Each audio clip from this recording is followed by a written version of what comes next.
Hey guys, welcome back to my YouTube channel where we are discussing the chapter of physical world and the measurement, and the section that we are dealing with is the error analysis, the theory of which has already been completed.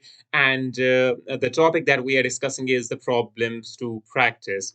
And here in this particular topic of the problems to practice, we have discussed the type A problem, we have discussed the type B problem, type C problem, and the last time we took up the type D problem, and where we did the question number 9th and the question number 10th. And the type D problem is simply the problems asked in competitive examinations, and we will carry that means forward in today's lecture as well. So let us move to the today's lecture where we discuss the further problems related to type D. So let us go to the board.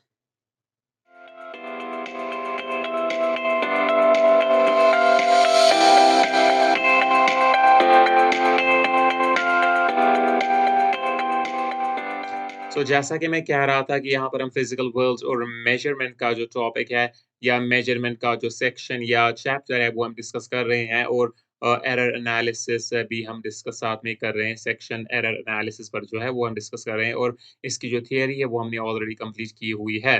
साथ में ही जो topic हमारा है वो हमारा topic है problems to practice, और problems to practice में टाइप ए, टाइप बी और टाइप सी के जो प्रॉब्लम्स है, टाइप है, वो हमने पहले ही कर रखे हैं इन द प्रीवियस लेक्चर्स। और टाइप डी जो प्रॉब्लम का टाइप है जो मैंने लास्ट लेक्चर में उठाया था वो मैं आपको पढ़ा रहा था। उसमें हमने क्वेश्चन नंबर 9 और क्वेश्चन नंबर 10 ऑलरेडी किए हुए हैं, और टाइप डी प्रॉब्लम सिंपली है problems asked in competitive examinations.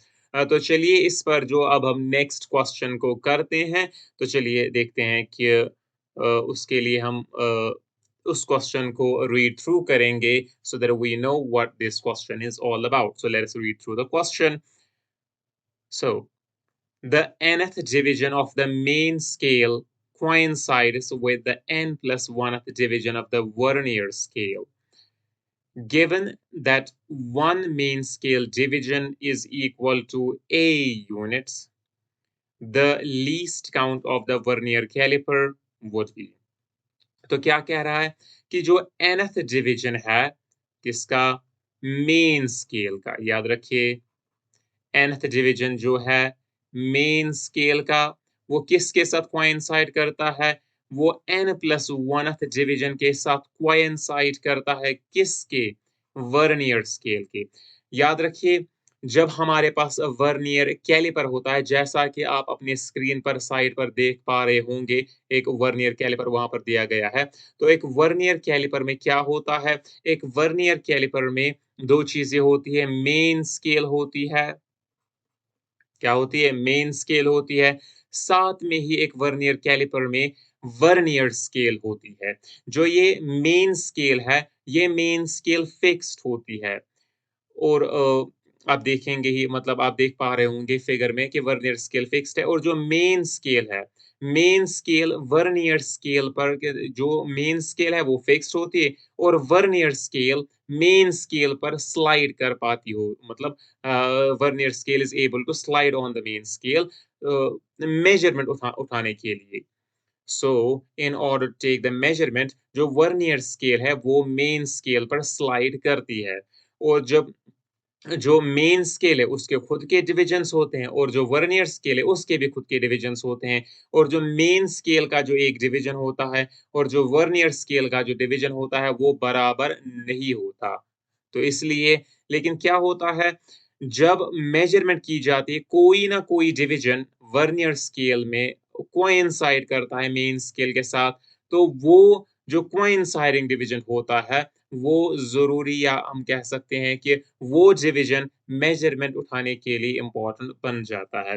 तो यहाँ पर क्या कह रहा है कि जो nth डिवीज़न है मेन स्केल का, कोइंसाइड करता है n+1th डिवीज़न किसके, वर्नियर स्केल के n+1th डिवीज़न के साथ। Given that one main scale division is equal to A units, आपको दिया गया है कि जो एक मेन स्केल डिवीज़न है, वन मेन स्केल डिवीज़न, वो किसके बराबर है, A यूनिट्स के। The least count of the vernier calliper is, तो आप बताइए जो वर्नियर कैलिपर है इसका लीस्ट काउंट क्या होगा? तो लीस्ट काउंट जैसा कि मैंने पहले ही बताया है कि लीस्ट काउंट क्या होता है? लीस्ट काउंट होता है चूँकि जो वर्नियर कैलिपर लेंथ मेजर करता है, तो लीस्ट काउंट होगा minimum length which we can measure with the help of a vernier calliper. तो का आंसर क्या होगा? क्या इसका ऑप्शन ए करेक्ट होगा, बी होगा, सी होगा या डी होगा? और साथ में ही आप नोटिस कीजिए कि ये आईआईटी 2023 में 2003 में पूछा गया है ये क्वेश्चन। मतलब आईआईटी के किसी पेपर में जो 2003 में दिया गया था, उसमें ये क्वेश्चन पूछा गया है। तो चलिए इस क्वेश्चन को करते हैं। आई होप कि जो ये क्वेश्चन है आपको समझ में आया होगा। तो चलिए इसको हम करते हैं कि किस तरीके से इसका जो सॉल्यूशन है वो आएगा। तो हम सिंपली लिखेंगे सॉल्यूशन। तो सॉल्यूशन इसका किस तरीके से आएगा? तो पहले हम क्या नोटिस करेंगे? पहले हम नोटिस करेंगे सिंपली जो वहाँ पर दिया गया है हियर हमें क्या दिया गया है? 1 मेन स्केल डिवीज़न यहाँ पर दिया गया है 1 main scale division 1 MSD main scale division किसके बराबर है? A यूनिट्स के बराबर है ये, सिंपली दिया गया है। साथ ही में क्या इन्फॉर्मेशन दी गई है? N MSD main scale division ये तो एक इन्फॉर्मेशन है, वो है बराबर n+1 LSD linear scale divisions मतलब जो n मेन स्केल के डिविजन्स है वो बराबर है n+1 लीनियर स्केल के डिविजन्स। इस तरीके से होगा मतलब जो कोई लेंथ है, जब मेन स्केल से ये लेंथ मतलब इसमें n डिविजन्स आते हैं मेन स्केल के, लेकिन इसी में क्या आते हैं, इसमें n+1 डिविजन्स आते हैं एलएसडी के। लीनियर स्केल डिविजन्स के means linear scale, main scale और लीनियर स्केल। लीनियर स्केल यहाँ पर कहा गया है जो वर्नियर स्केल होती है इसको लीनियर स्केल भी कहते हैं। लीनियर स्केल भी इसको कहा जाता है। तो चलिए, तो मेन स्केल तो यहाँ से हमें क्या पता चलता है? तो यहाँ से हमें सिंपली पता चलेगा जो 1 लीनियर स्केल डिवीज़न है वो किसके बराबर है? वो है n divided by n+1 main scale division. I hope कि इतना क्लियर है कि जो लीनियर स्केल डिवीज़न है वो किसके बराबर है? साथ में ही हमें क्या पता चला? जो 1 लीनियर स्केल डिवीज़न है लीनियर स्केल डिवीजन है। ये किसके बराबर आया? n डिवाइडेड बाय n+1 जो मेन स्केल डिवीजन है वो a के बराबर है, तो यहाँ पर हम सिंपली a लिखेंगे a यूनिट्स क्योंकि main scale division is equal to a। तो लीनियर स्केल डिवीजन किसके बराबर आया? ये आ रहा है n डिवाइडेड बाय n+1। तो आपको ये याद रखना है कि जो लीस्ट काउंट होता है किसका? जो लीस्ट काउंट नाउ सिंपली मैं यहाँ पर रफ कर रहा हूँ नाउ जो लीस्ट काउंट होता है लीस्ट काउंट जो होता है किसका? वर्नियर कैलिपर का वर्नियर कैलिपर का जो लीस्ट काउंट होता है वर्नियर कैलिपर का वो किसके बराबर होता है? वो होता है बराबर 1 MSD 1 MSD minus 1 LSD linear scale division. तो 1 एमएसडी किसके बराबर है? ए के बराबर है, लेकिन एलएसडी किसके बराबर है linear scale division? N A divided by N plus 1 units. तो इसको फर्दर हम सॉल्व करेंगे, इस तरीके से लिखेंगे इज इक्वल टू तो इसको क्रॉस मल्टीप्लाई करेंगे a times n plus 1 minus a times n divided by n plus 1 तो इसको फर्दर सॉल्व करेंगे तो यहाँ पर इम्प्लाइज लिखेंगे लीस्ट काउंट किसके बराबर आ रहा है? लीस्ट काउंट आ रहा है ए एन प्लस ए जो ये ए है ये इसको भी मल्टीप्लाई होगा इसको भी मल्टीप्लाई होगा minus A N divided by n plus 1 तो साथ में ही क्या हम लिख सकते हैं जो लीस्ट काउंट है वो किसके बराबर है? ये an और ये an कट जाएगा, तो a divided by n plus 1। तो जो वर्नियर कैलिपर है उसका लीस्ट काउंट कितना आ रहा है? a divided by n plus 1 easy. तो कौन सा ऑप्शन करेक्ट है? तो ऑप्शन बी इसका करेक्ट ऑप्शन है। तो यहाँ पर हमें दिया गया था कि divisions nth division n plus 1th division के साथ कोइंसाइड करता है और जो मेन स्केल डिवीजन है उसका यूनिट a है। अगर इस तरीके के क्वेश्चन होंगे, वहाँ पर पहले आपको देखना होगा कि कोइंसाइडिंग डिविजन्स क्या है, कौन-सा यूनिट है और जो फ़ॉर्मूला है लीस्ट काउंट की वो आपको याद रखना है कि जो वर्नियर स्केल होता है, वर्नियर स्केल का जो लीस्ट काउंट होता है वो होता है 1 main scale division minus linear scale division. Bye linear scale I am meaning the vernier scale. Vernier scale को लीनियर स्केल भी कहते हैं। तो आई होप कि जो ये क्वेश्चन है, ये क्वेश्चन भी आपको समझ में आया होगा। तो चलिए नेक्स्ट क्वेश्चन की तरफ बढ़ते हैं। एक पॉइंट मैं यहाँ पर कहना चाहूँगा कि कभी-कभार क्या हो सकता है मेन स्केल के बजाय आपको दिया गया होगा वर्नियर स्केल। यहाँ पर लिखा होगा वर्नियर स्केल डिवीजन, वर्नियर या लीनियर स्केल डिवीजन होगा A के बराबर। तो उस वक़्त आपको अकॉर्डिंगली चेंज करना है। तो उस वक़्त आपको क्या करना है? आपको मेन स्केल जो है, 1 मेन स्केल डिवीजन को आपको इवैल्यूएट करना है in terms of that unit और फिर इस फ़ॉर्मूला में सब्स्टिट्यूट करके आपको रिज़ल्ट मिलेगा। तो चलिए आई होप कि ये क्वेश्चन आपको समझ में आया होगा। तो चलिए नेक्स्ट क्वेश्चन की तरफ हम बढ़ते हैं। तो नेक्स्ट क्वेश्चन क्या है? नेक्स्ट क्वेश्चन है क्वेश्चन नंबर 12। क्वेश्चन नंबर 12 है नेक्स्ट क्वेश्चन। तो चलिए इस क्वेश्चन को हम पढ़ते हैं और समझते हैं कि ये क्या कह रहा है। कि a copper wire is stretched, a copper wire is stretched to make 50% longer. तो क्या किया जा रहा है? तो एक कॉपर वायर है से ये एक कॉपर वायर है, इसकी लेंथ पहले L थी, लेकिन इस कॉपर वायर को यहाँ से पुल किया जा रहा है, जिससे क्या होता है, जिससे ये कॉपर वायर लंबी हो जाती है। कितनी लंबी हो जाती है? अब इसकी लेंथ 3L/2 है। 3L/2 मीन्स एक L और L/2। L/2 हुआ 50% of the length L। Clear? इसकी लेंथ अब L हो गई है, लेकिन साथ में copper wire is stretch to make 50% longer. तो इसको स्ट्रेच करके 50% लॉन्गर कर दिया गया है। The percentage change in its electrical resistance. तो जो इसकी इलेक्ट्रिकल रेजिस्टेंस है उसमें कितनी परसेंटेज चेंज आएगी अगर इसका वॉल्यूम हम अनचेंज्ड रखेंगे। तो एक कॉपर वायर है, उसका वॉल्यूम चेंज नहीं करना है, मीन्स वॉल्यूम उसका चेंज नहीं होता है, लेकिन उसकी लेंथ को इंक्रीज किया जाता है बाय 50%। तो आप बताइए कि परसेंटेज उसकी इलेक्ट्रिकल रेजिस्टेंस में कितनी आएगी? तो आई होप कि ये क्वेश्चन भी आपको समझ में आया होगा। 50% आएगी या 100% आएगी या 200% या 500% आएगी। तो चलिए इस क्वेश्चन को हम अटेम्प्ट करते हैं। तो सिंपली यहाँ पर भी आपको फॉर्मूला याद रखनी है। तो पहले ही आपको पता होना चाहिए कि इलेक्ट्रिकल रेजिस्टेंस किसके बराबर होती है। तो हम लिखेंगे electrical electrical resistance is given by किस तरीके से इलेक्ट्रिकल रेजिस्टेंस दी जाती है? R।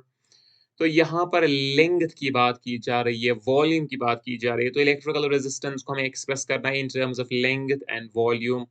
तो आपको पता ही होगा कि ये बराबर होता है resistivity rho L by A। जहाँ पर A क्या होता है? जहाँ पर R तो ऑब्वियसली रेजिस्टेंस है, R तो ऑब्वियसली क्या है? R तो रेजिस्टेंस है, लेकिन जो ये रो है, ये है रेजिस्टिविटी। रेजिस्टिविटी। तो ये रेजिस्टिविटी मटेरियल पर डिपेंड करती है, means it is the property of a material. यहाँ पर हम कॉपर हमारा जो मटेरियल है वो चेंज नहीं हो रहा है थ्रू आउट द क्वेश्चन, तो रेजिस्टिविटी भी चेंज नहीं होगी। तो ये लेंथ है, लेंथ ऑफ द वायर, और ये है area of cross section, area of cross section, area of cross section. अब आप बताएंगे क्रॉस सेक्शन क्या होता है। कॉपर वायर कुछ इस तरीके से होगी, इसकी जो लेंथ है वो L है, जो ये एरिया होता है इसी को एरिया ऑफ क्रॉस सेक्शन कहते हैं। क्लियर, इसकी रेजिस्टिविटी होगी और इसकी रेजिस्टेंस भी होगी और रेजिस्टिविटी भी होगी। तो जब आपको ये पता चला कि रेजिस्टेंस किस तरीके से लिखी जाती है, तो अब आपको क्वेश्चन का इस्तेमाल करके क्या करना है, आपको परसेंटेज चेंज निकालनी है जो रेजिस्टेंस में आई है। तो हम पहले क्या लिखेंगे, हम लिखेंगे जो रेजिस्टेंस है वो है बराबर रो, यहाँ पर मैं L स्क्वायर लिखूंगा, ये लिखूंगा area of cross section time is the length, area of cross section time is the length. Clear. तो यहाँ पर मैं कुछ आपको कुछ इस तरीके से होगा, ये है एरिया ऑफ क्रॉस सेक्शन और ये इसकी लेंथ है। जब मैं एरिया ऑफ क्रॉस सेक्शन जो यहाँ पर पाई आर स्क्वायर है और इसको L मल्टीप्लाई करूंगा तो ये क्या बनेगा, ये होगा वॉल्यूम किसका, इस कॉपर वायर का। तो area of cross section time is the length of the wire simply gives us the volume of the wire, जिसको हम लिखेंगे V से। तो हम लिखेंगे रो L स्क्वायर बाई V। तो मैं इसको कुछ इस तरीके से लिखूंगा, R resistance is equal to rho divided by V times L square। तो ये हमारी रिलेशन आ गई। तो यहाँ पर क्या कह रहा है क्वेश्चन, क्वेश्चन कह रहा है लेंथ तो इंक्रीज हो रही है बाय 50%, लेकिन परसेंटेज चेंज, लेकिन जो वॉल्यूम है वॉल्यूम अनचेंज रह रहा है। तो इसलिए परसेंटेज चेंज यहाँ पर कैलकुलेट करनी है। तो परसेंटेज चेंज कितनी आएगी, तो आप देख रहे हैं यहाँ पर एक्सपोनेंशिएशन है, वही परसेंटेज एरर जिस तरीके से कैलकुलेट किया जाएगा वो परसेंटेज चेंज यहाँ पर देख रहा है कि जो रेजिस्टेंस है वो डिपेंड करता है लेंथ पर, लेंथ के सेकंड पावर पर। तो रूल ऑफ एक्सपोनेंशिएशन इस्तेमाल करेंगे तो सिंपली उसमें हमें क्या पता है, उसमें हमें पता है जो फ्रैक्शनल एरर या जो परसेंटेज एरर रेजिस्टेंस में आएगा, जो वो किसके बराबर है, वो 2 times the percentage error in the length, 2 times the percentage error in the length. तो पहले ही पता है कि परसेंटेज एरर कितना है, किसमें परसेंटेज एरर कितना है लेंथ में, वो है 50%। तो हम लिखेंगे 50%, तो साथ में आएगा सिंपली 100%। ये भी एक सिंपल सा क्वेश्चन है जो आपको आना चाहिए। तो हम कहेंगे डेल्टा आर, तो परसेंटेज एरर क्या, परसेंटेज एरर जो इलेक्ट्रिकल रेजिस्टेंस में आ रहा है वो है 100%। तो ऑप्शन बी इसका करेक्ट ऑप्शन है, ऑप्शन बी इसका करेक्ट ऑप्शन होगा।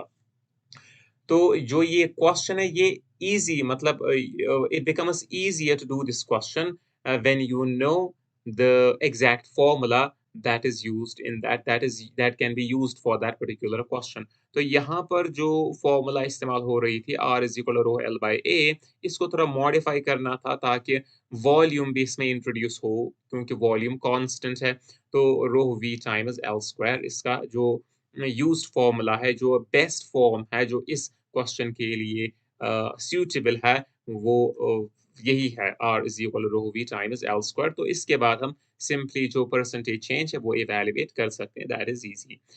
सो तो चलिए नेक्स्ट क्वेश्चन की तरफ बढ़ते हैं। तो ये तो था क्वेश्चन नंबर 12। आई होप कि जो ये क्वेश्चन है ये आपको समझ में आया होगा। So let us move to the next question.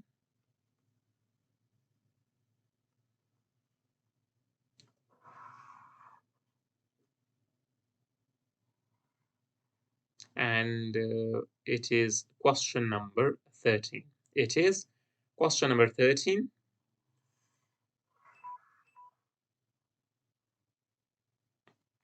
Question number 13. सो चलिए इस क्वेश्चन को हम देखते हैं कि ये क्वेश्चन क्या कह रहा है। ये थोड़ा लंबा सा क्वेश्चन है। The pitch of a screw gauge is 1 millimetre. तो कह रहा है कि जो पिच है किसकी, स्क्रू गेज की, वो है 1 millimetre and there are 100 divisions on the circular scale. तो सर्कुलर स्केल पर कितने डिविजन्स है, 100 डिविजन्स। पहले हम क्वेश्चन को पढ़ते हैं फिर समझते हैं। While measuring the diameter of a wire the linear scale reads 1 mm। जो लीनियर स्केल है वो 1 mm रीड करती है। 47th division of the circular scale coincides with the reference line. Coincides with the reference line. The length of the wire is 5.6 centimeter. The curved surface area of the wire in proper significant figures would be। तो ये IIT के 2004 के किसी paper में आया हुआ है। तो हमें क्या निकालना है? हमें कर्व्ड सरफेस एरिया निकालना है। क्या निकालना है? कर्व्ड सरफेस एरिया हमें निकालना है, लेकिन प्रॉपर सिग्निफिकेंट फिगर्स के साथ। लेंथ ऑफ द वायर भी दी गई है, लेंथ ऑफ द वायर भी दी गई है। तो यहाँ पर पिच भी दिया गया है। तो पहले हम समझते हैं कि स्क्रू गेज क्या होता है। जैसा कि आप अपने स्क्रीन पर देख पा रहे होंगे, स्क्रू गेज की जो फिगर है वो आप मतलब अलोंग साइड आप देख पा रहे होंगे। स्क्रू गेज में क्या होता है? स्क्रू गेज में एक लीनियर स्केल होती है। क्या होता है? लीनियर स्केल होती है स्क्रू गेज में। साथ ही में एक सर्कुलर स्केल होती है। लीनियर स्केल और साथ ही में एक सर्कुलर स्केल। जो लीनियर स्केल जो है, लीनियर स्केल फिक्स्ड होती है। जो सर्कुलर स्केल है, सर्कुलर स्केल को हम स्क्रू करते हैं, मीन्स उसको हम घुमाते हैं। उस घुमाने से क्या होगा? ये सर्कुलर स्केल स्क्रू की तरह या आगे बढ़ती है, अगर हम इसको वापस से घुमाएँगे, पीछे चलती है। तो हम कहेंगे जो सर्कुलर स्केल है, ये सर्कल करके आगे बढ़ती रहती है लीनियर स्केल पर। क्या बढ़ती रहती है? लीनियर स्केल पर। और दोनों के रेफरेंस लाइन्स है, दोनों के रेफरेंस लाइन्स है। और इन्हीं 2 चीज़ों का इस्तेमाल करके हम क्या करते हैं? हम ऑब्जेक्ट्स की लेंथ्स को मेज़र करते हैं। तो थिकनेस को मेज़र करते हैं, स्फेरोमीटर से डेप्थ को मेज़र करते हैं, स्क्रू गेज से यूजुअली थिकनेस को मेज़र किया जाता है, डायमीटर को मतलब निकाला जाता है। तो यहाँ पर क्या कह रहा है? जो ये स्क्रू गेज होती है, स्क्रू गेज की एक अपनी पिच होती है। पिच क्या होता है अब? पिच होता है कि जो ये लीनियर स्केल है, लीनियर स्केल पर जो ये सर्कुलर स्केल है, ये कितना आगे चला जब हम इसको एक रेवोल्यूशन देंगे। मीन्स जब हम इसको एक कंप्लीट रोटेशन देंगे, एक कंप्लीट रोटेशन देंगे, तो जो ये सर्कुलर स्केल है, इसने कितनी लेंथ कवर की? इसी को कहा जाता है pitch of screw gauge. Pitch of screw gauge. और इसके बाद आता है लीस्ट काउंट। क्या होता है स्क्रू गेज का? स्क्रू गेज का लीस्ट काउंट होता है कि अगर हम सिर्फ एक डिवीजन जो सर्कुलर स्केल का जो सर्कुलर स्केल पर मतलब उस पे भी डिविजन्स होते हैं, 100 हो सकते हैं, 1000 हो सकते हैं, 500 हो सकते हैं। अगर हम सिर्फ एक डिवीजन मतलब कवर करें, सिर्फ वो सर्कुलर स्केल को एक डिवीजन घुमाएँ, तो जो सर्कुलर स्केल है वो लीनियर स्केल पर कितना डिस्टेंस कवर करेगी या कितने कितने आगे चलेगी।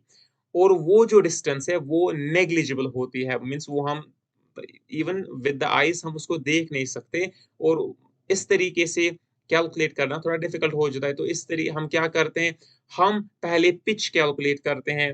हम देखते हैं कि पिच किसके बराबर है।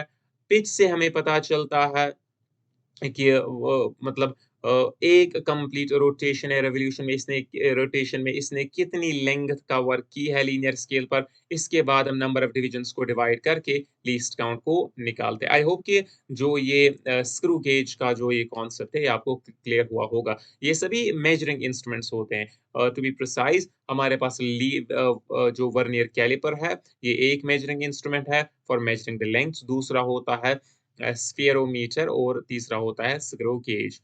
तो चलिए बैक टू द क्वेश्चन।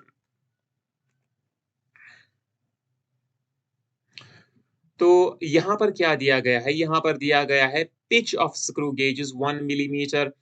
तो जो सर्कुलर स्केल है, जब उसको एक रोटेशन दी जाती है, कंप्लीट रोटेशन, वो कितनी डिस्टेंस कवर करती है? वो 1 एमएम की डिस्टेंस कवर करती है। किस पर? लीनियर स्केल पर। There are 100 divisions on the circular scale. तो सर्कुलर स्केल पर कितने डिविजन्स है? 100 डिविजन्स है सर्कुलर स्केल पर, तो लीस्ट काउंट निकाल सकते हैं। While measuring the diameter of the wire, जो लीनियर स्केल है वो 1 एमएम रीड करते हैं। जब हम डायमीटर मेजर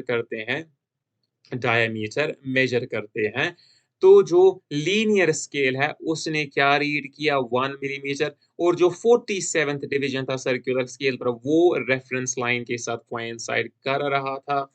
तो अब बताइए, लेंथ तो दी गई है, अब कर्व्ड सरफेस एरिया बताइए किसका? वायर का। हमें पता है कि जो वो क्या वो ये है, ए है, बी है, सी है या डी है। जैसा कि हमें पता है कि जो वायर होती है, वायर की शेप सिलिंड्रिकल होती है। वायर की कौन-सी शेप होती है? वायर की शेप सिलिंड्रिकल होती है। हमें क्या करना है? हमें कर्व्ड सरफेस एरिया, जो इसका कर्व्ड सरफेस एरिया है, वो हमें निकालना है कर्व्ड सरफेस एरिया। पहले पता होना चाहिए कि कर्व्ड सरफेस एरिया हम लिखेंगे एस कर्व्ड, वो किसके बराबर होता है? ये आपको पता होना चाहिए। ये होता है बराबर 2 पाई आर टाइम्स एल। तो 2 पाई तो पता ही है, एल भी पता है, लेकिन हमें आर पता नहीं है। जो रेडियस है किसका? इस वायर का, वो हमें पता नहीं है। लेकिन यहाँ पर कह रहा है, जब हम इसका डायामीटर मेजर कर रहे थे, हम इस तरीके से भी लिख सकते हैं।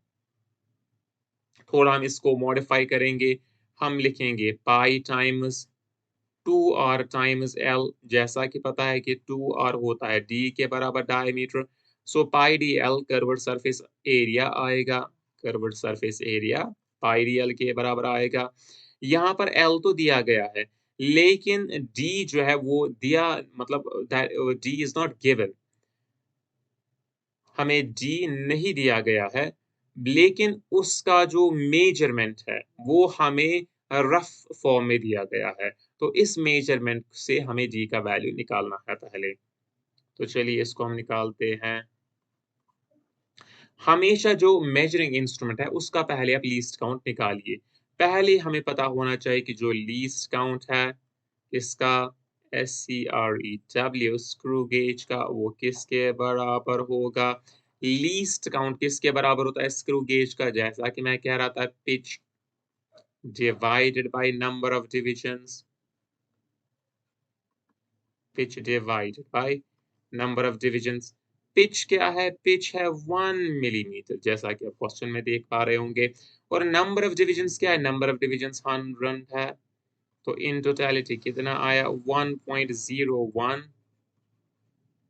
क्या है इसकी लीस्ट काउंट है? इसका जो लीस्ट काउंट है वो है 0.1 0.01 मिलीमीटर इसका लीस्ट काउंट है।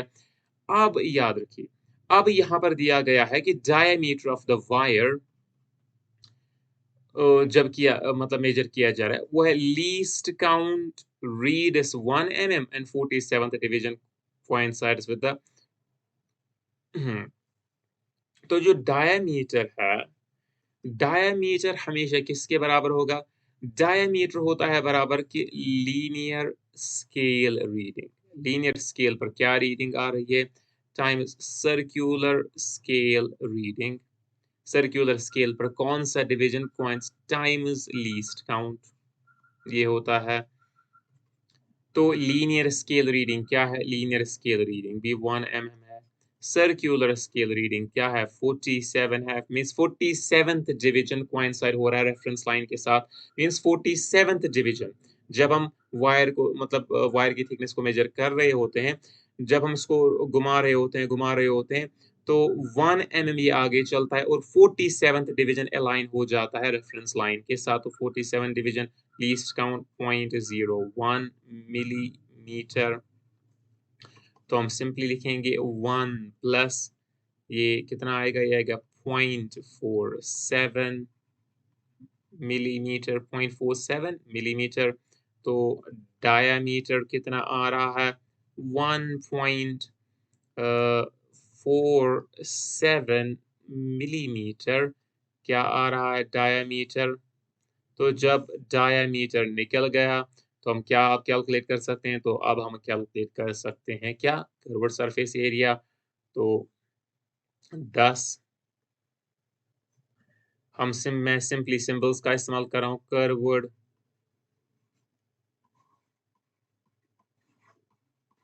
सरफेस एरिया इज, तो मैं SC कह रहा हूँ, curved surface area. S stands for surface area, C stands for curved. तो SC इस किसके बराबर होगा? जैसा कि मैं पाई डी एल, पाई डी एल के बराबर होगा।